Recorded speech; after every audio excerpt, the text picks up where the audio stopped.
ফিরাউনের দাসী একজন মহিলা উসাতা নামের ফিরাউনের মেয়ের সামনে তার হাতের থেকে চিরুনি পড়ে গেছে। আল্লাহ তাআলার নাম নিয়ে যখন চিরুনিটা হাতে নিল, ফিরাউনের মেয়ে দেখা মাত্র তার পিতার কাছে খবর দিয়ে দিল, আব্বাজান, আমাদের যে দাসী আপনাকে তো খোদা বলে মানে না, আপনি তো বড় খোদা, কিন্তু সে তো মুসার খোদার পরিমাণ এনেছে। ফিরাউন বলল, যদি তাই হয় তাহলে আজকে ওর থেকে ঈমান ছাড়ানো হবে, ঈমান থেকে ফেরত আসতে হবে, অথবা তাকে দুনিয়া থেকে বিদায় নিতে হবে। ফিরাউন যখন উসাতাকে ডাকা হলো, ফিরাউন জিজ্ঞাসা করলো, উসাতা, তুমি কি সত্যই আমার উপর ঈমান আনোনি? উসাতা বলল, আমি তো একমাত্র তোমার মালিক যিনি, আমার মালিক যিনি, আমি সেই আল্লাহর উপর ঈমান এনেছি। বলেন সুবহানাল্লাহ। উসাতা যখন ঈমান ছাড়লো না, ফিরাউন চিন্তা করলো এইভাবে কাজ হবে না। উসাতাকে মাটিতে শুইয়ে ফেলা হলো, চিৎ করে শোয়ানো হলো, এবং অনেকভাবে বোঝানোর পরে ঈমান থেকে বিচ্যুতি ঘটল না। ফিরাউন তার সন্তানকে, উসাতার একটা দুগ্ধপোষ্য শিশু ছিল, চিন্তা করলে শিশুর কষ্ট দেখে হয়তো মার মন নরম হয়ে ঈমান থেকে ফেরত আসবে। মুসলমান ভাইরা আমার, ফিরাউন ওই সন্তানকে ছেড়ে দিল। উসাতার বুকের উপরে উঠে যখন দুধ পান করা শুরু করে দিল, ফিরাউন বলে, যদি তুমি মুসার খোদার থেকে ঈমান থেকে ফিরে না আসো, তোমার সন্তানকে হত্যা করা হবে। উসাতা বলল, সন্তান যদি রক্তের ভিতরে গোড়াগড়ি করে তদুপরি আমি ঈমান থেকে বিচ্যুতি ঘটাবো না। বলেন সুবহানাল্লাহ। ফিরাউনের লোকেরা সন্তানের মাথা গর্দান থেকে মাথাটাকে আলাদা করে দিল। রক্তের ভিতর সন্তান গোড়াগড়ি খায়, উসাতা ঈমান থেকে এক চুল পরিমাণ সরে আসলো না। বলেন সুবহানাল্লাহ। শেষ পর্যন্ত উসাতাকেও শহীদ করা হলো। মুসলমান ভাইরা আমার, নবী করিম সাল্লাল্লাহু আলাইহি ওয়াসাল্লাম যখন মিরাজের রজনীতে জিবরাইল আলাইহিস সালাতু ওয়াস সালামের সাথে যখন একটা উপত্যকা অতিক্রম করেছিলেন, ওই উপত্যকা অতিক্রমের সময় নবীজির নাকে মেশকম্বরের ঘিরান এসে লাগে। সুবহানাল্লাহ। নবীজি বলেন, ও ভাই জিবরাইল, এই উপত্যকা থেকে মেশকম্বরের ঘিরান এসে আমার নাকে লাগে, কারণটা কি? জিবরাইল আলাইহিস সালাতু ওয়াস সালাম বলেন, নবীজি, এখানে ফিরাউনের দাসী উসাতার কবর রয়েছে, উসাতার কবর থেকে মেশকম্বরের ঘিরান আসতেছে। জোরে জোরে বলেন সুবহানাল্লাহ। ঈমানদারদের পরিচয় দিতে আল্লাহ সুবহানাহু ওয়া তাআলা সূরা বাকারা 2 নম্বর আয়াত 3 নম্বর আয়াত, আল্লাযীনা ইউমিনুনা বিল গায়ব ويقيمون الصلاة ومما رزقناهم ينفقون। বলেন সুবহানাল্লাহ। আপনি বলবেন, হুজুর ঈমানদার কারা? আল্লাহ তাআলা বলেন, আল্লাযীনা ইউমিনুনা বিল গায়বি ওয়া ইউকিমুনাস সালাতা, যারা গায়বের প্রতি ঈমান এনেছে, অদৃশ্যের প্রতি ঈমান এনেছে, ওয়া ইউকিমুনাস সালাতা, এবং যারা নামাজ কায়েম করেছে, সালাত কায়েম করেছে। الذين يؤمنون بالغيب ويقيمون الصلاة ومما رزقناهم ينفقون, এবং তাদেরকে যে রিজিক দেওয়া হয়েছে, তাদেরকে যে রিজিক আমি দিয়েছি তার থেকে তারা খরচ করে, এরা হলো ঈমানদার। বলেন সুবহানাল্লাহ। ঈমানদারদের পরিচয় দিচ্ছেন, ওয়াল্লাযীনা ইউমিনুনা বিমা উনজিলা ইলাইকা, ও নবী, এবং আপনার পরে যা অবতীর্ণ হয়েছে তার উপর যারা ঈমান এনেছে। উনজিলা বিমা উনজিলা ইলাইকা ওয়া মা উনজিলা মিন ক্বাবলিক, এবং আপনার পূর্ববর্তীদের উপরে যা অবতীর্ণ করা হয়েছে তার উপর যারা ঈমান এনেছে। বলেন সুবহানাল্লাহ। তার মানে নবী করিম সাল্লাল্লাহু আলাইহি ওয়াসাল্লাম তিনি আমাদের উপরে যা এনে দিয়েছেন সেটার উপরে ঈমান আনা। আমানতু বিল্লাহি, আমি আল্লাহ তাআলার উপর ঈমান আনলাম। 7টা বিষয়ের পরে একজন ঈমানদারের কি বিশ্বাস রাখতে হবে? কয়টা বিষয়? 7টা বিষয়। ঈমানে মুফাসসাল বলা হয় যাকে।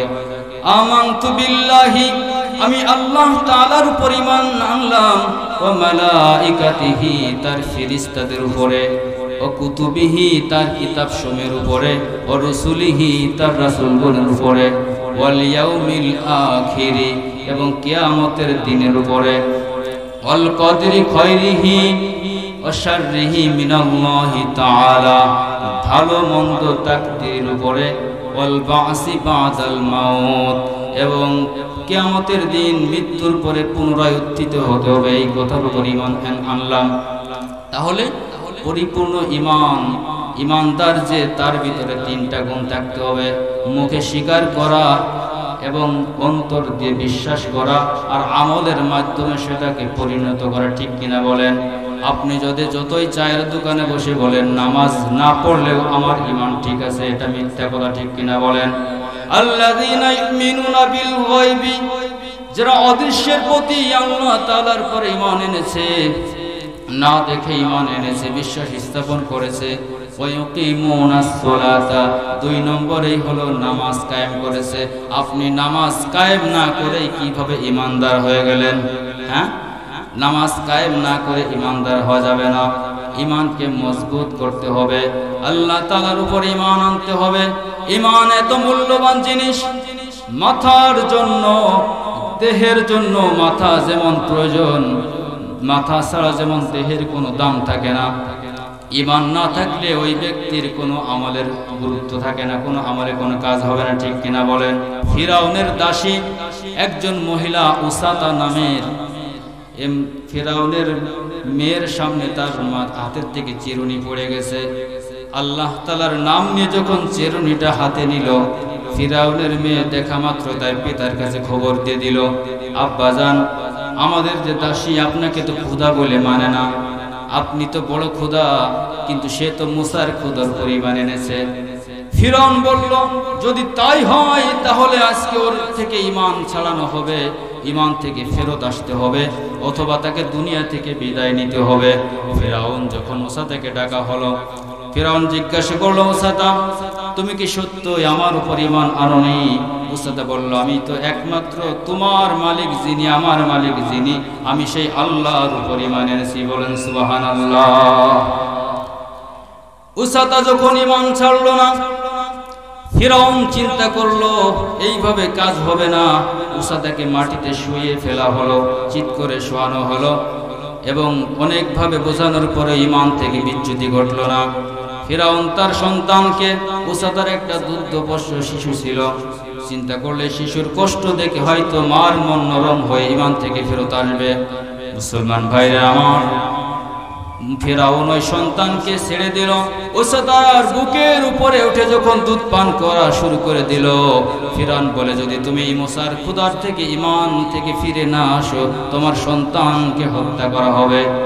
উসাতা বলল, সন্তান যদি রক্তের ভিতরে গোড়াগড়ি করে তদুপরি আমি ঈমান থেকে বিচ্যুতি ঘটাবো না। বলেন সুবহানাল্লাহ। ফিরআউনের লোকেরা সন্তানের মাথা, গর্দান থেকে মাথাটাকে আলাদা করে দিল।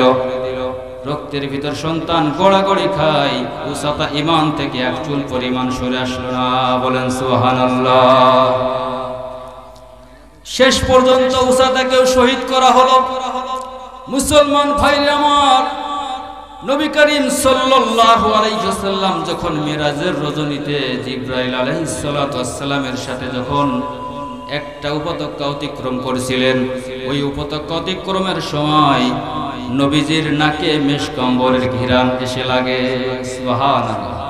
নবীজি বলেন, ও ভাই জিবরাইল, এই উপত্যকা থেকে মেশকম্বরের ঘিরান এসে আমার নাকে লাগে, কারণটা কি? জিবরাইল আলাইহিস সালাতু ওয়াস সালাম বলেন, নবীজি, এখানে ফিরআউনের দাসী উসাতার কবর রয়েছে, উসাতার কবর থেকে মেশকম্বরের ঘিরান আসতেছে। জোরে জোরে বলেন সুবহানাল্লাহ। কত মজবুত ঈমান, কি মা, আল্লাহু আকবার।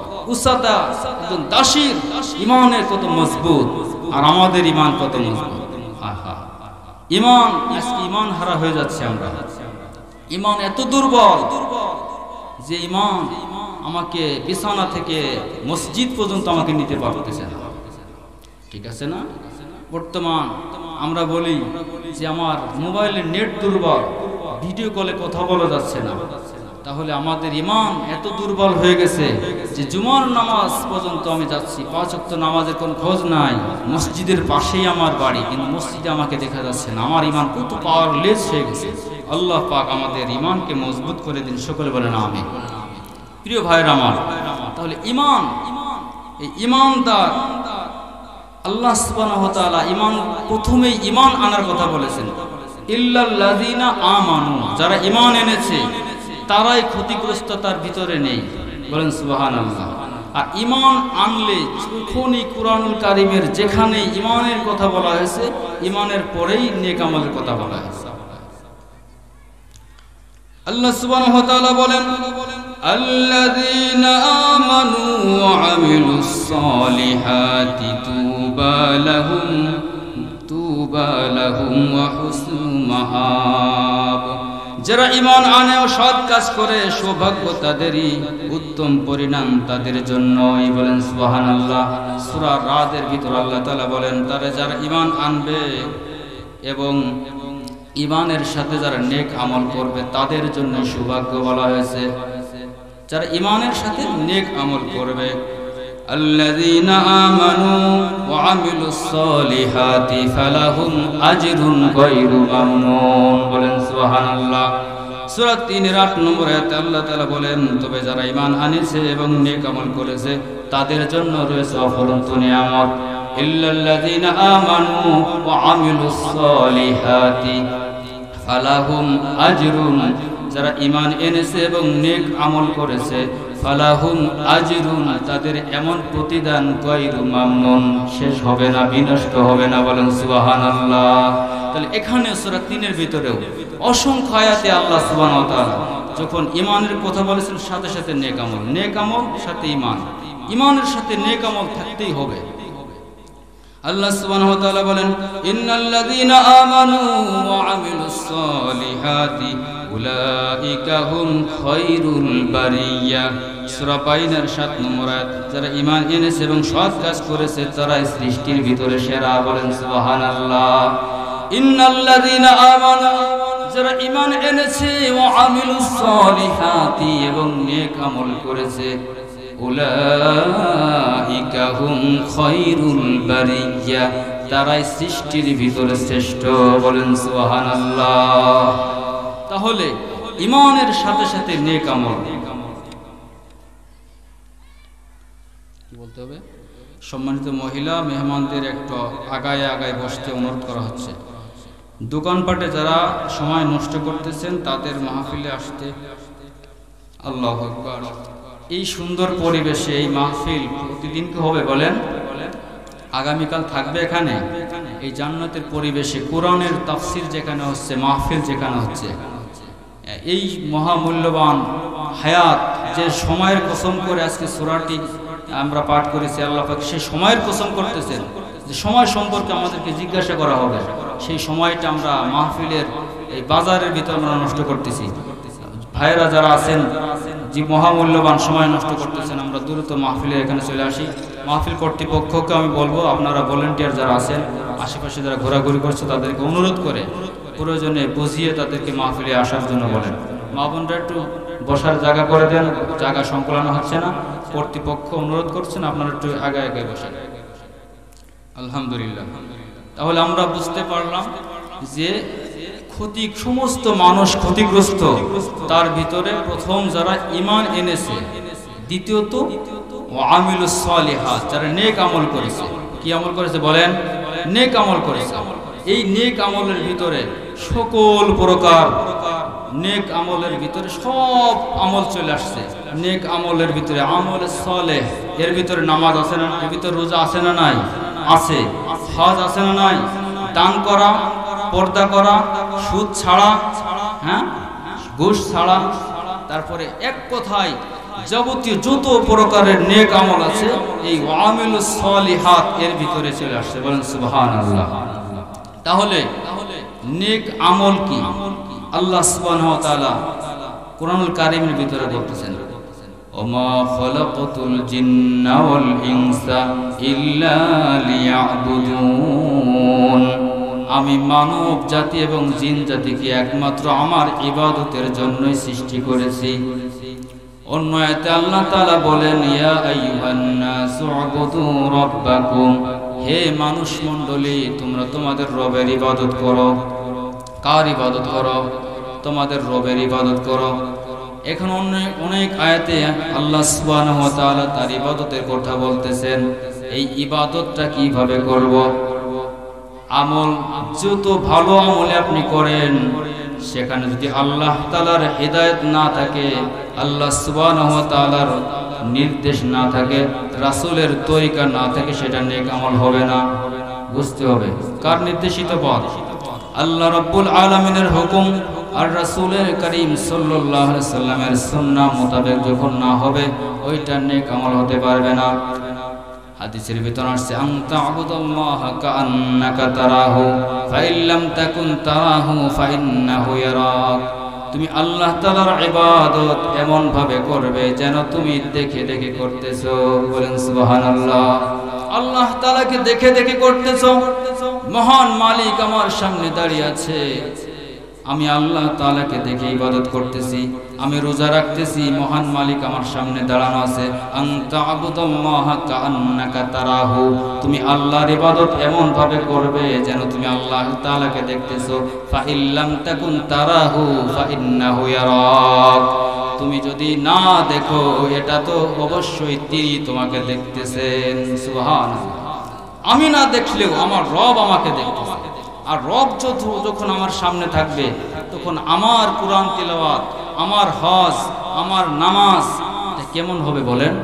হজে যে হাজিরাও আজকে দেখেন তারা সেলফি তুলতেছে, ঠিক কিনা বলেন? রবের কাবার সামনে যে কত কাহিনী করতেছে। আল্লাহ তাআলা আমাদের সকলের ভিতরে আল্লাহর মহব্বত এবং আল্লাহর ভয় পয়দা করে দিন। সকলে বলেন আমিন। প্রিয় ভাইয়ের আমার, হযরত নূহ আলাইহিস সালামের জামানায় নূহ আলাইহিস সালাম যখন তার কওমদেরকে দাওয়াত দিতে শুরু করলেন, তার দাওয়াত থেকে ঈমান আনলো না। নূহ আলাইহিস সালাম বলেন, লা রাব্বি লা তাযার আলাল আরদি মিনাল কাফিরিনা দাইয়ারা। আয় আল্লাহ, আপনি জমিনের বুকে একজন কাফেরকেও আপনি ছেড়ে দেন না। তিনি আল্লাহ তাআলার কাছে দোয়া করেছিলেন। আমাদের নবী কিন্তু আমাদের জন্য কখনোই বদদোয়া করেননি। এই জন্যই তো আমাদের নবী রাহমাতাল লিল আলামিন। বলেন সুবহানাল্লাহ। আল্লাহ সুবহানাহু ওয়া তাআলা নূহ আলাইহিস সালামের দোয়া কবুল করলেন।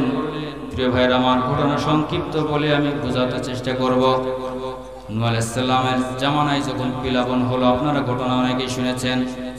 একজন বৃদ্ধা মহিলা নূহ আলাইহিস সালামকে বলেছিল, নূহ রে, যখন প্লাবন হবে তখন আমাকে একটু খবর দিও। নূহ আলাইহিস সালাম প্লাবনের সময় ঈমানদারদেরকে ডেকে ডেকে তার কিস্তিতে তুললেন, কিন্তু ঘটনাক্রমে ওই বৃদ্ধা মহিলার কথা ভুলে গেলেন। যখন প্লাবন শেষ হয়ে গেল, নূহ আলাইহিস সালামের মনে পড়ে গেল, হায় হায়, বৃদ্ধা মহিলা, বৃদ্ধা মাটি আমাকে বলেছিল, কিন্তু তার কথা তো আমার মনে নাই। তিনি চিন্তা করলেন, দেখে আসি তার কি অবস্থা। যখন প্লাবন শেষ হয়ে যাওয়ার পরে দুনিয়াতে ওই কিস্তিতে যারা ছিল তারা ব্যতীত আর দুনিয়াতে কিছুই জীবিত নাই। নূহ আলাইহিস সালাম যখন ওই বৃদ্ধা মহিলার বাড়ির কাছে গেলেন, কুড়ে ঘরের ভিতরে, খুঁটির ভিতরে বৃদ্ধা মহিলা বসে বসে আল্লাহ তাআলাকে ডাকতেছেন। বলেন সুবহানাল্লাহ। নূহ আলাইহিস সালাম আশ্চর্যান্বিত হয়ে গেলেন, আয় খোদা, এত বড় প্লাবন হয়ে গেল, পাহাড় পর্যন্ত ডুবে গেল, কিন্তু এই বৃদ্ধা মহিলার খুঁটিটা এখনো ডুবে নাই। অক্ষত অবস্থায় বৃদ্ধা মহিলা বসে বসে তোমার নাম জপতেছে। অদৃশ্য থেকে আল্লাহ সুবহানাহু ওয়া তাআলা আওয়াজ করলেন, নূহ রে, ফাজকুরুনি আযকুরকুম। ও নূহ রে, যে আমাকে স্মরণ করে আমিও তো তাকে স্মরণ করি। সুবহানাল্লাহ। ফাজকুরুনি, তোমরা আমাকে স্মরণ করো, আযকুরকুম, আমি তোমাদের স্মরণ করব। ও নূহ রে, এই বৃদ্ধা মহিলা এক মুহূর্তের জন্য বেখেয়াল হয় না, মহব্বতের সাথে আমাকে স্মরণ রেখেছে। আমি ওই প্লাবনের ভিতরে বুড়িকে ভুলি নাই। সুবহানাল্লাহ। আল্লাহ তাআলার ইবাদত কিভাবে করেছেন আর আমরা কিভাবে করতেছি?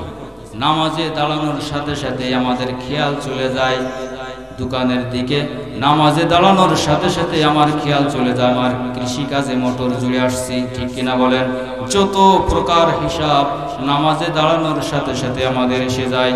কখন চাবি হারিয়ে গেছে তাও মনে পড়ে নামাজের ভিতরে, ঠিক কিনা বলেন? নামাজের বেখেয়াল হয়ে যায়। ইবাদতের ক্ষেত্রে কত বেখেয়াল। আর অনেকেই তো নামাজ পড়েই না। আল্লাহ সুবহানাহু ওয়া তাআলা বলেন, ফাওয়াইলুল লিল মুসাল্লিন, ওই সমস্ত নামাজীদের জন্য ধ্বংস, আল্লাযীনা হুম আন সালাতিহিম সাহুন, যারা নামাজের ব্যাপারে উদাসীন থাকে। নামাজি আবার তাদের জন্য ওয়াইল দজক, ফাওয়াইলুল লিল মুসাল্লিন, ওই সমস্ত মুসল্লিদের জন্যই ধ্বংস, ওই সমস্ত মুসল্লিরা ক্ষতিগ্রস্ত, ওই সমস্ত মুসল্লিদের জন্য, ওই সমস্ত নামাজীদের জন্য ওয়াইল দজক, আল্লাযীনা হুম আন সালাতিহিম সাহুন, যারা তাদের নামাজের ব্যাপারে উদাসীন থাকে, বেখবর থাকে। আজান হয়ে যায়, বান্দা চায়ের দোকানে বসে গল্প করতেই থাকে। আজান হয়ে যায়, বাড়িতে বসে থাকে। আজান হয়ে যায়, অনায়াসে বসে আছে, কোনো কাজকর্ম নেই। নামাজের ব্যাপারে যারা অলসতা করে, আলসেমি করে, প্রিয় ভাইরা আমার, মুফাসসিরিন কিরাম বলেন, এই ক্ষেত্রে যারা নামাজে দাঁড়ানো অবস্থায় নামাজের ভিতরে যাদের মন বসে না, তারাও এর ভিতরে শামিল, তাদের জন্য ধ্বংস। আল্লাহ তাআলা আমাদেরকে নামাজে মনোযোগী হয়ে খুশু এবং সুজুর সহিত নামাজ আদায় করার তৌফিক দান করুন। সকলে বলেন আমিন। অনেকে বলে, হুজুর নামাজ পড়তেছি আবার গুনাহের কাজও করতেছি, আমাদের নামাজ কি হচ্ছে? হ্যাঁ, ইন্নাস সালাতা তানহা আনিল ফাহশাই ওয়াল মুনকার, নিশ্চয় নামাজ সমস্ত ফাহিশা কাজ থেকে বিরত রাখে। প্রিয় ভাইরা আমার, গুনাহ করতেছেন, নামাজও পড়তেছেন, অনেকেই ডাইরেক্ট বলে দেয় তার মানে নামাজ হচ্ছে না, তাই বলে নামাজ ছাড়া যাবে না। নামাজ যখন পড়েন, 5 ওয়াক্ত নামাজ পড়তে 1.5 ঘন্টা টাইম লাগে মোটামুটি পড়লেও, অন্তত পক্ষে আপনি যত গুনাহ করেন না কেন, এই 1.5 ঘন্টা তো আপনি গুনাহ থেকে বিরত আছেন, ঠিক কিনা বলেন? নামাজ কত গুরুত্বপূর্ণ ইবাদত। আল্লাহু আকবার। তো নামাজ সম্পর্কে বেখবর। তাহলে ইল্লাল্লাযীনা আমানু ওয়া আমিলুস সালিহাত, যারা ঈমান এনেছে এবং নেক আমল করেছে, এরা ক্ষতিগ্রস্ত না। এরা কি না? এরা ক্ষতিগ্রস্ত না।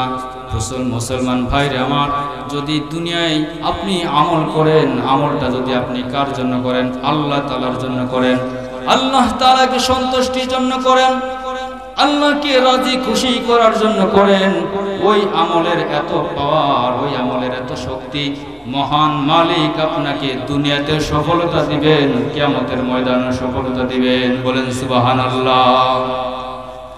তাহলে নেক আমল, নেক আমলের পাওয়ার, আমরা অনেকেই মনে করি যে এই আমল করে, এই নামাজ, রোজা, হজ, এগুলো সম্ভবত হুজুরদেরই কাজ।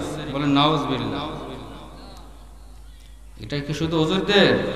অনেকে বলে আজান হয়ে গেছে, চাচাকে ছেড়ে দাও, তার মানে চাচা নামাজ পড়ে না। আজান হয়ে গেছে, হুজুরকে আগে ছেড়ে দাও।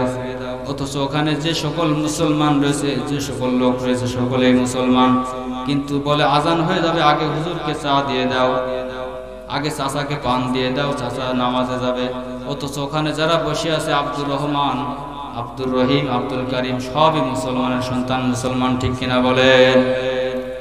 প্রিয় বাবাজির আমার, নেক আমল যদি করেন, নেক আমল শুধু কিয়ামত নয়, দুনিয়া থেকেও নেক আমল আপনাকে পার পেয়ে যাবে, বড় বড় মুসিবত থেকে আপনাকে হেফাজত করবে। আব্দুর রহমান ইবনে আব্দুর রহমান আব্দুল্লাহ ইবনে উমর ইবনে খাত্তাব রাদিয়াল্লাহু তাআলা আনহু বর্ণনা করেন, বুখারী শরীফের ভিতর আসছে, বাবাজির আমার, কোনো বানোয়াট কোনো ঘটনা নাই।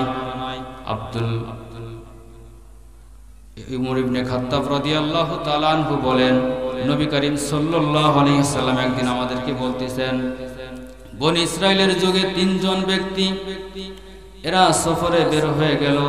সফর করতে করতে একটা পাহাড়ের পাদদেশ দিয়ে যখন হাঁটতেছিল, হাঁটতে হাঁটতে যখন সন্ধ্যা নেমে আসলো, রাত হয়ে যাবে, তারা কোথায় আশ্রয় নিবে? কোনো বাড়ি নাই, কোনো ঘর নাই। প্রিয় ভাইয়ের আমার, 3 জন যুবক সাথে সাথে পাহাড়ের একটা গুহার ভিতর আশ্রয় গ্রহণ করলো। ঠিকঠাক মতো সবকিছু চলছিল। হঠাৎ করে রাতের ভিতরে প্রচন্ড বেগে ঝড় বৃষ্টি শুরু হয়ে গেল। বিশাল একটা আকৃতির পাথর এসে ওই গুহার মুখটা বন্ধ হয়ে গেল। তিনজন যুবক হঠাৎ করে দেখতে পেল গুহার মুখটা বন্ধ হয়ে আছে। তারা অনেক চেষ্টা করলো, কিন্তু পাথরকে চুল পরিমাণ সরাইতে পারলো না।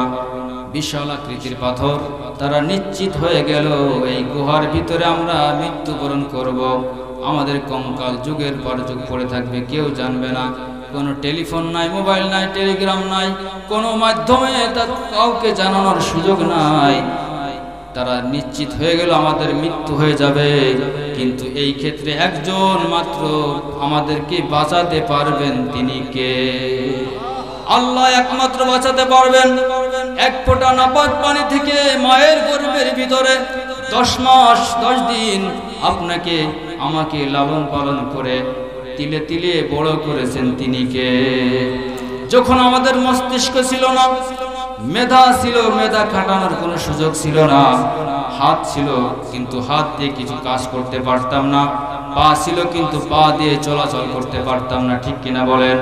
একমাত্র আল্লাহ সুবহানাহু ওয়া তাআলা তার কুদরতিভাবে মায়ের নাড়ির সাথে আমাদের নাভি যুক্ত করে দিয়ে মায়ের খাবারের মাধ্যমে আমাদেরকে প্রতিপালন করেছেন, তিনি কে? আল্লাহ। আল্লাহ সুবহানাহু ওয়া তাআলা তিনজন ব্যক্তি চিন্তা করলো একমাত্র আল্লাহ তাআলা ছাড়া আমাদেরকে আর কেউ এখান থেকে বাঁচাতে পারবে না। পরামর্শ করলো, তোমরা যে যে নিজের নেক আমল আছে এই নেক আমলের দোহাই দিয়ে আল্লাহর কাছে দোয়া করো, তিনি আমাদেরকে একমাত্র বাঁচাইতে পারবে। প্রিয় ভাইরা আমার, প্রথম যুবক দোয়া করতে লাগলো, আল্লাহ তাআলা তুমি তো জানো আমার অতি বৃদ্ধ দুইজন আমার পিতা মাতা ছিল, এত অসহায় বৃদ্ধ অবস্থায় ছিল তারা। আমি আমার বকরির দুধ দহন করে আগে আমার পিতা মাতাকে পান করিয়েছি, তারপর আমার স্ত্রী সন্তান এবং কৃতদাসদেরকে পান করিয়েছি। এটা ছিল আমার অভ্যাস। আল্লাহ তাআলা একদিন আমি দূরে কাজ দেখতে চলে গেলাম, বাড়ি ফিরতে আমার একটু দেরি হয়ে গেল। বাড়িতে এসে দেখি আমার পিতা মাতা ঘুমিয়ে গিয়েছেন। আমি বকরির দুধ দহন করে আমি আমার পিতা মাতাকে পান করানোর জন্য তাদের শিয়রে দাঁড়িয়ে থাকি। আল্লাহ রাব্বুল আলামিন আমার সন্তানেরা ক্ষুধার জ্বালায় আমার পায়ের নিচে এসে, পায়ের কাছে এসে তারা চিল্লাচিল্লি করতে শুরু করে, কান্নাকাটি করে। কিন্তু আমি আমার যে নিয়মটা রেখেছি, পিতামাতাকে দুধ পান না করে কাউকে পান করায় না, ওই দিন তার ব্যত্যয় ঘটেনি। ফজর পর্যন্ত আমি দাঁড়িয়ে থাকি। ফজর যখন উদয় হলো, আমার পিতামাতা যখন জেগে গেল, তখন তাদেরকে আগে দুধ পান করিয়েছি, তারপরে আমি আমার সন্তানদেরকে পান করেছি। আল্লাহ, যদি এই আমলটুকু একমাত্র তোমার জন্য করে থাকি, রব্বুল আলামিন তুমি আমাদেরকে এই পাথরের এই মুসিবত থেকে রক্ষা করো। মুসলমান ভাইরা আমার, দোয়া করতে দেরি এই পাথর একটু সরে গেল, বলেন সুবহানাল্লাহ। মুহূর্তের ভিতরে দোয়া কবুল করার মালিক কে? আল্লাহ সুবহানাহু ওয়া তাআলা বলেন, উদউনি আস্তাজিব লাকুম, বান্দা তোমরা আমাকে ডাকো, আমি তোমাদের ডাকে সাড়া দিব, বলেন সুবহানাল্লাহ। অন্য আয়াতে আল্লাহ সুবহানাহু ওয়া তাআলা বলেন, ইয়া আইয়ুহাল্লাযীনা আমানুস্তাঈনু বিস-সাবরি ওয়াস-সালাহ ইন্নাল্লাহা মা'আস-সাবিরিন, বলেন সুবহানাল্লাহ। ঈমানদাররা যখন তোমরা বিপদে পড়ে যাবে, কোন দুঃখ কষ্টে পতিত হবে, তখন তোমরা একমাত্র আমার কাছে ধৈর্য এবং নামাজের মাধ্যমে সাহায্য প্রার্থনা করো। নিশ্চয় আল্লাহ সুবহানাহু ওয়া তাআলা ধৈর্যশীলদের সাথে আছেন। সুবহানাল্লাহ। আমরা কাকে ডাকবো? কোন বাবাকে ডাকা যাবে নাকি? কোন পীর ফকিরের কাছে যাওয়া যাবে নাকি? কোন সমস্যা হওয়ার সাথে সাথে আমরা পীরের দরবারে মান্নাত করে বসে, ঠিক কিনা বলেন? পীর সাহেব ভালো ছিল, নিঃসন্দেহে তিনি ভালো, কিন্তু তিনি তো মৃত্যুবরণ করেছেন, তিনি তো কবরের ভিতর আছেন। কবরের খবর একমাত্র জানেন তিনি কে? তিনি তো কবরের জগতে চলে গেছেন। তার কাছে যে যদি আপনি চান, আল্লাহ রাব্বুল আলামিন এটা সহ্য করতে পারে না। আল্লাহ সুবহানাহু ওয়া তাআলা বলেন, ওয়াকাযা রাব্বুকা আল্লা তা'বুদু ইল্লা ইয়্যাহু ওয়া বিল ওয়ালিদাইনি ইহসানা, বলেন সুবহানাল্লাহ। আল্লাহ পাক বিধান দিয়ে দিচ্ছেন, তোমরা তাআলাকে ব্যতীত অন্য কারো ইবাদত করবে না। একমাত্র ইবাদত করতে হবে তিনি কে? আল্লাহ। আল্লাহর ইবাদতের সাথে আর কারো ইবাদত করা যাবে না। গায়রুল্লাহকে ডাকা যাবে না, গায়রুল্লাহর কাছে কিছু চাওয়া যাবে না। এরপরে বিধান দিচ্ছেন, এবং তোমার পিতা মাতার সাথে সৎ ব্যবহার করো। ওয়াবিল ওয়ালিদাইনি ইহসানা। ওই যুবক পিতা মাতাকে এত সম্মান করেছে যে সেই পিতা মাতার ওই খেদমতের দোহাই দিয়ে, খেদমতের ওসিলা করে যখন দোয়া করলো, সাথে সাথে আল্লাহ সুবহানাহু ওয়া তাআলা তার দোয়া কবুল করে পাথরকে একটু সরিয়ে দিয়েছেন। সুবহানাল্লাহ। বাবার মনে মোরা কষ্ট দেব না, তাদের পদতলে বেহেশত খানা। ঠিক কিনা বলেন? মা বাবার মনে মোরা কষ্ট দেব না, তাদের পদতলে বেহেশত খানা। মাঝে কত কষ্ট করে 10 মাস 10 দিন পেটে ধরে দুনিয়ায় আসার পরে মা কষ্ট মনে রাখে না।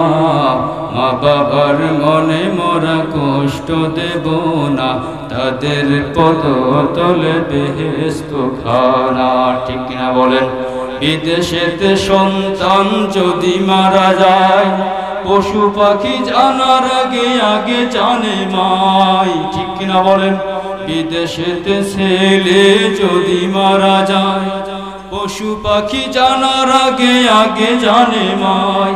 সন্তান মা বাবাকে ভুলিয়া যায়, সন্তান মা বাবাকে ভুলিয়া যায়।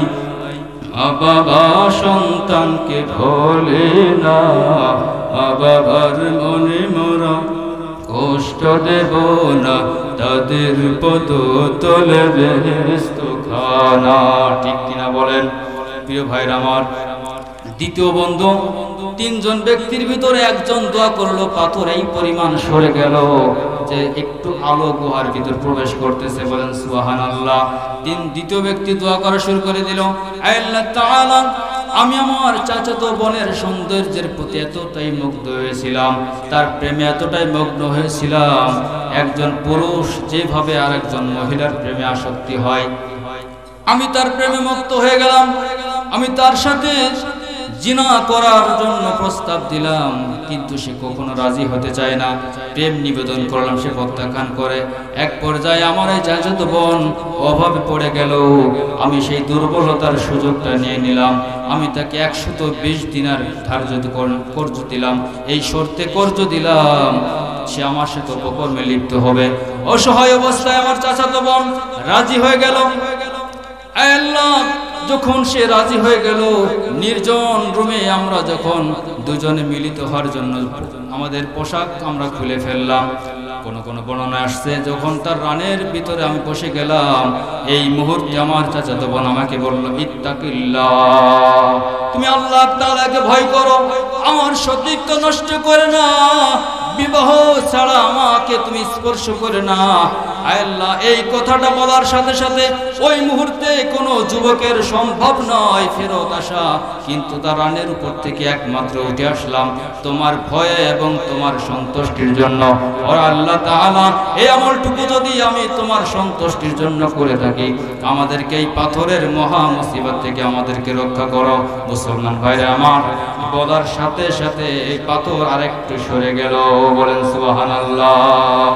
যাদের হৃদয়ে আছে আল্লাহর ভয়, তারা কবু পথ ভুলে যায় না।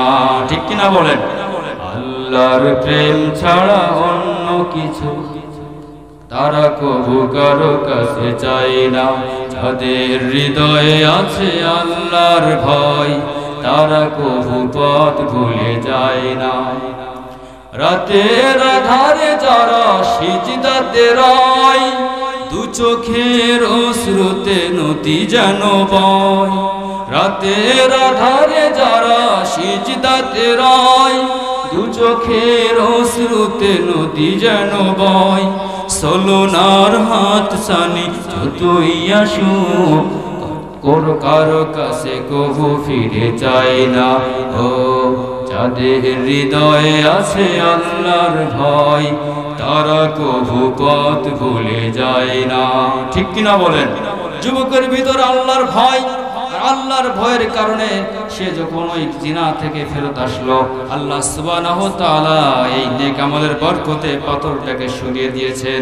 আপনি যদি আল্লাহর ভয়ে গুনাহ থেকে ফেরত আসেন, ঘুষ থেকে ফেরত আসেন, সুদ থেকে ফেরত আসেন, সকল প্রকার অন্যায় থেকে যখন আপনি ফেরত যদি আসতে পারেন, আপনাকেও দুনিয়াতে মহা মুসিবত থেকে বাঁচাইতে পারেন তিনি কে?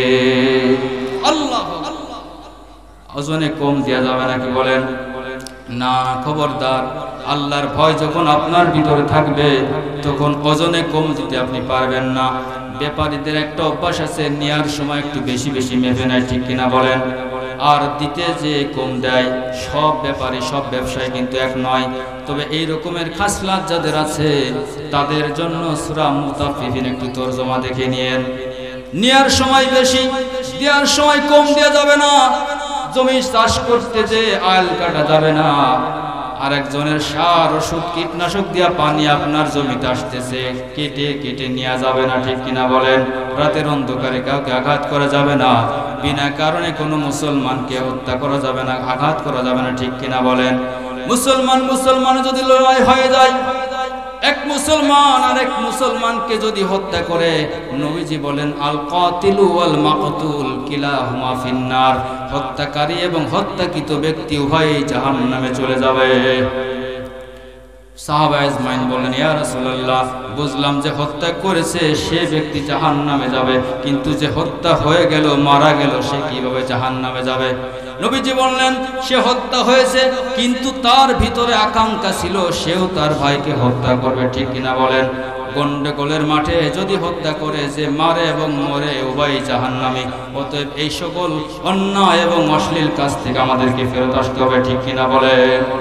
আল্লাহু আকবার। আল্লাহর ভয় আনতে হবে, এই সকল কাজে কখনো জড়ানো যাবে না।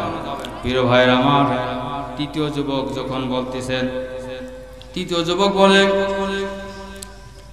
আল্লাহ তাআলা, আমি কিছু মজুর নিয়েছিলাম, শ্রমিক নিয়েছিলাম আমার কাজের জন্য। আমার কাজের শ্রমিকদেরকে মজুরি আমি দিয়ে দিলাম, কিন্তু একজন মজুরি না নিয়ে চলে গেল। আল্লাহ তাআলা তার মজুরির টাকা দিয়ে আমি ব্যবসায়িক কাজে লাগিয়ে দিলাম। ব্যবসায়িক অনেক সম্পদ হয়ে গেল। অনেক দিন পরে ওই যুবক এসে তার মজুরির পাওনা টাকা আমার কাছে চেয়ে বসলো। আমি বললাম, এখানে যত উট এবং দুম্বা, বড়া, ভেড়া, বকরি তুমি দেখতেছো, সবগুলো তোমার, তুমি এগুলো নিয়ে যাও। ওই যুবক বলল, আপনি আমার সাথে মশকারি করছেন নাকি? আমার তো এত সম্পদ হওয়ার কথা না, আমার মজুরিটা যা, আমাকে সেই পাওনাটা দিয়ে দেন। বলল, আল্লাহ তাআলা, আমি ইচ্ছা করলে তার পাওনা মজুরিটা দিয়ে দিলে সে তাতেই খুশি থাকতো, কিন্তু না, যেহেতু তার টাকায় আমি এইগুলো করেছি, আমি সব ভেড়া বকরিটাকে বললাম এগুলো সব তোমার, তুমি নিয়ে যাও। সে সবগুলো নিয়ে গেল, একটাও অবশিষ্ট রাখলো না। আল্লাহ সুবহানাহু ওয়া তাআলা, এই আমলটুকু যদি আমি তোমার সন্তুষ্টির জন্য করি, রব্বুল আলামিন, তুমি আমাদেরকে এই পাথরের মুসিবত থেকে আমাদেরকে রক্ষা করো। আল্লাহ, যুবক ভাইয়ের আমার, বৃদ্ধ বাবাজির আমার, এই দোয়া করার সাথে সাথে রব্বুল আলামিন পাথরটাকে এই পরিমাণ সরিয়ে দিলেন, তিনজনই বের হওয়ার মতো উপক্রম হয়ে গেল। বলেন সুবহানাল্লাহ। দুনিয়াতে নেক আমল যদি আপনি কার জন্য করেন? বলেন, আল্লাহর সন্তুষ্টির জন্য করেন। আল্লাহ সুবহানাহু ওয়া তাআলার মহব্বতে, তার রাজি খুশির জন্য যদি আপনি করেন, তাহলে দুনিয়া থেকেই আপনাকে আল্লাহ তাআলা অনেক মুসিবত থেকে আপনাকে বাঁচাতে পারেন কি পারেন না? বলেন, অবশ্যই পারেন। প্রিয় ভাইয়ের আমার, যে কথা বলছিলাম, আর যে আমলই আমরা করব একমাত্র আল্লাহর জন্য করতে হবে। ওয়া আমিলুস সলিহাত, তোমরা নেক আমল করবা, ঈমানের সাথে সাথে নেক আমল যারা করবে তারাই হলো সফল কাম। ক্ষতিগ্রস্ততার থেকে বাঁচার তৃতীয় নম্বর কারণ হলো আমলে সালেহ। এক নম্বর কারণ হলো ক্ষতিগ্রস্ততার ভিতর থেকে বেরিয়ে আসার প্রধান কারণ হলো ঈমানদার হওয়া। দুই নম্বর কারণ হলো নেক আমল করা। আর নেক আমলের ভিতরে সকল আমলের ভিতরে ঢুকে গেছে, ঠিক কিনা বলেন? আল্লাহ সুবহানাহু ওয়া তাআলা বলেন, কুল ইন্না সলাতি ওয়া নুসুকি ওয়া মাহইয়ায়া ওয়া মামাতি লিল্লাহি রাব্বিল আলামিন। বলেন সুবহানাল্লাহ। কুল ইন্না সলাতি, হে নবী বলেন আমার নামাজ, নিশ্চয় আমার নামাজ, ওয়া নুসুকি আমার কুরবানি, কুল ইন্না সলাতি ওয়া নুসুকি আমার নামাজ আমার কুরবানি, ও মাহইয়ায়া আমার বেঁচে থাকা, ও মামাতি আমার মরে যাওয়া, লিল্লাহি রাব্বিল আলামিন, সব কিছু হলো রব্বুল আলামিনের জন্য। প্রিয় ভাইরা আমার, এই আয়াতে কারিমার দ্বারা বোঝা গেল আমাদের নামাজ, রোজা, হজ, যাকাত, বেঁচে থাকা, মরে যাওয়া সব কিছুই হতে হবে কার জন্য বলেন? আল্লাহ তাআলার জন্য। প্রিয় ভাইরা আমার, বনি ইসরাইলের যুগে একজন আবেদ ছিল, বিশাল আবেদ, একমাত্র আল্লাহ তাআলার জন্য ইবাদত করে, ইবাদতের ভিতরে মগ্ন আছেন। হঠাৎ করে আবেদের কানে খবর আসলো, ও আবেদ, তুমি তো আল্লাহ তাআলাকে ডাকতেছো, কিন্তু ওইখানে যে মানুষেরা গাছের পূজা শুরু করে দিয়েছে, তোমায় কি বেখবর হয়ে আছো? আবেদ চিন্তা করলো, তাই নাকি? আবেদ একটা কোড়াল কাঁধে নিয়ে ওই গাছ কাটার উদ্দেশ্যে বের হয়ে গেল। প্রিয় ভাইরা আমার, প্রতিমধ্যে শয়তানের সাথে দেখা হয়ে গেল। কার সাথে? মানবরূপী শয়তান। শয়তান একজন বৃদ্ধ মানুষের রূপ ধারণ করে তাকে বাধা দিল। কোথায় যাচ্ছ আবেদ? আবেদ বলে, আমি গাছ কাটতে যাচ্ছি। বলে, কেন? বলে, এই গাছের পূজা করতেছে লোকেরা। তো গাছের পূজা করতেছে, তোমার সমস্যা কি? বলে, না, মানুষকে শিরিক থেকে ফিরাইতে হবে, ঠিক কিনা বলেন? মানুষকে সৎ কাজের আদেশ যেমন দিতে হবে, অসৎ কাজ থেকে ফেরত আনার জন্য সেই একই তাগিদ আসছে, ঠিক কিনা বলেন? আল্লাহ সুবহানাহু ওয়া তাআলা সূরা আলে ইমরানের 110 নম্বর আয়াতের মধ্যে বলেন, কুনতুম খায়রা উম্মাতিন উখরিজাত লিন-নাস তা'মুরুনা বিল মা'রুফি ওয়া তানহাউনা 'আনিল মুনকার ওয়া তু'মিনুনা বিল্লাহ। আল্লাহ সুবহানাহু ওয়া তাআলা বলেন, তোমরা শ্রেষ্ঠ জাতি। কাদেরকে বলতেছেন? কুনতুম খায়রা উম্মাতিন, তোমরা শ্রেষ্ঠ জাতি। উখরিজাত লিন-নাসি, তোমরা মানব জাতির কল্যাণের জন্য তোমাদেরকে প্রেরণ করা হয়েছে। তা'মুরুনা বিল মা'রুফি ওয়া তানহাউনা 'আনিল মুনকার ওয়া তু'মিনুনা বিল্লাহ, তোমরা মানুষকে সৎ কাজের আদেশ করবে আর অসৎ কাজের থেকে নিষেধ করবে এবং আল্লাহর উপর ঈমান আনবে। বলেন সুবহানাল্লাহ। আবেদ বলে, আমি যাচ্ছি মানুষকে শিরক থেকে ফেরানোর জন্য। ওই শয়তান, মানবরূপী শয়তান বলল, তুমি আল্লাহর ইবাদত করতেছো, তাই করতে থাকো। তুমি ওই গাছটা যদি তারা কেটে ফেলে, তুমি কেটে ফেলো, তারা আরেক গাছের পূজা করবে। তুমি কয়টা গাছ কাটবে? শয়তানের সাথে ধস্তাধস্তি হলো, মোট 2 বার ধস্তাধস্তি হলো। শয়তান ও আবেদের সাথে পরাজয় বরণ করলো। শয়তান পেরে উঠল না।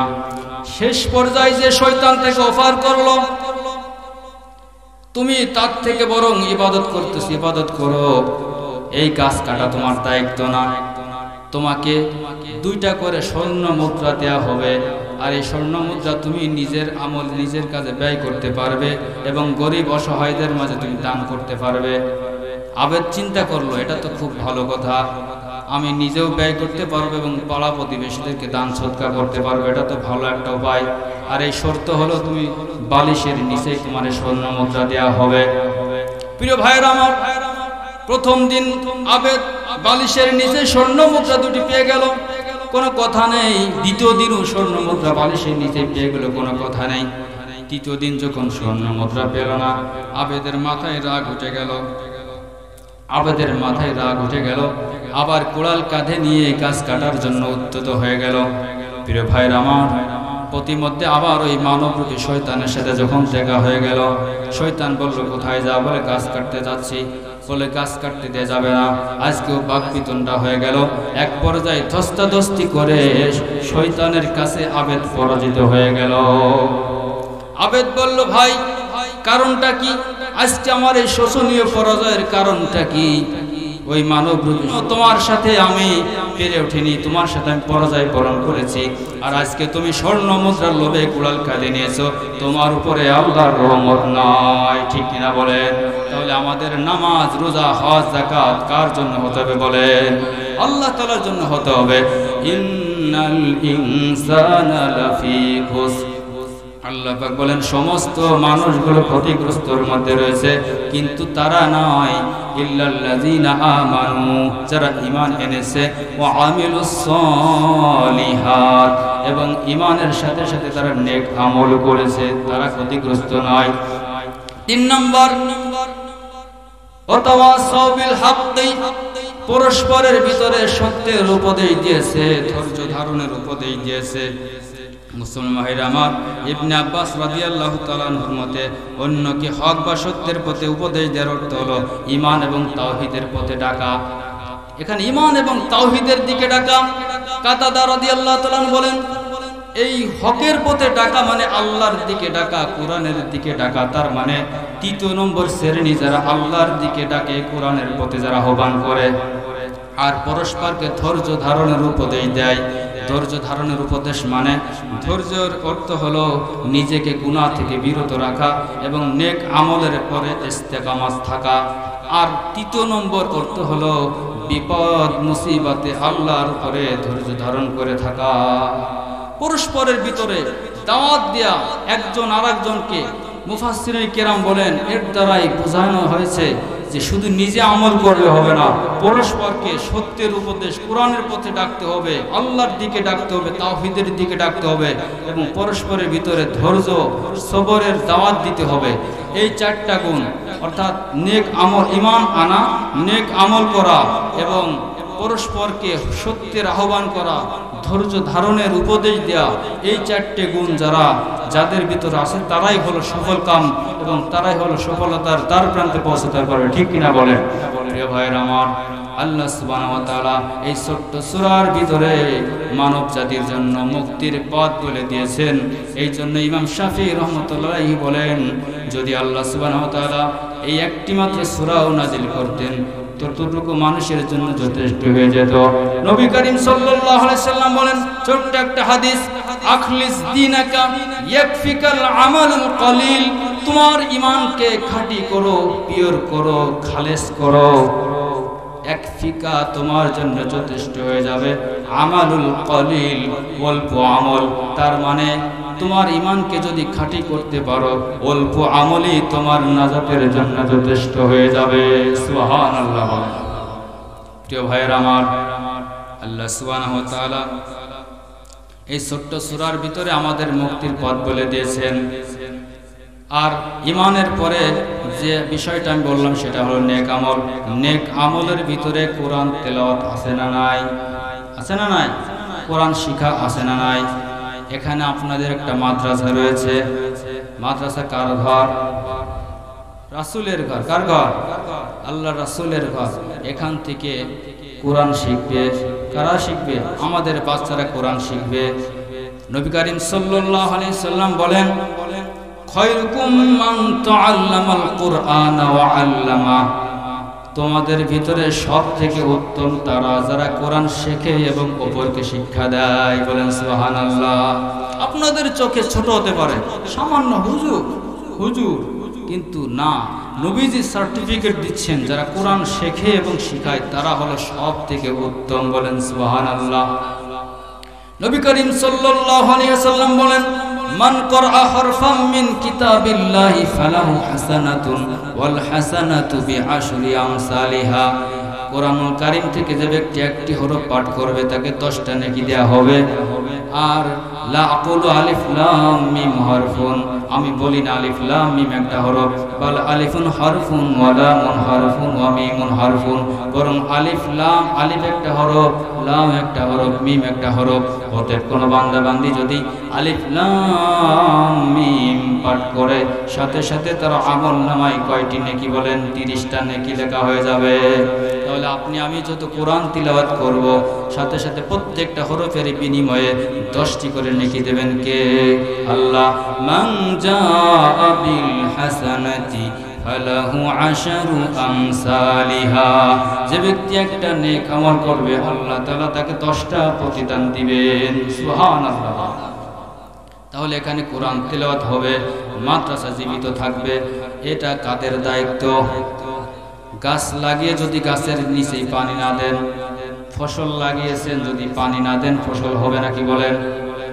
গাছের জন্য যেমন পানি প্রয়োজন, এই মাদ্রাসার জন্য অর্থের প্রয়োজন আছে না নাই? টাকা না থাকলে কারেন্ট চলবে না, ফ্যান চলবে না, হুজুর থাকবে না, বাচ্চাদের পড়ালেখা হবে না। আপনার অর্থায়নে যদি এখানে একটা ছেলে আলিফ শিখে যায়, শুধুমাত্র আলিফ শিখে যায়, আপনার ওই টাকাটা ধন্য হয়ে যাবে। বলেন সুবহানাল্লাহ। শুধুমাত্র আলিফ শিখবে।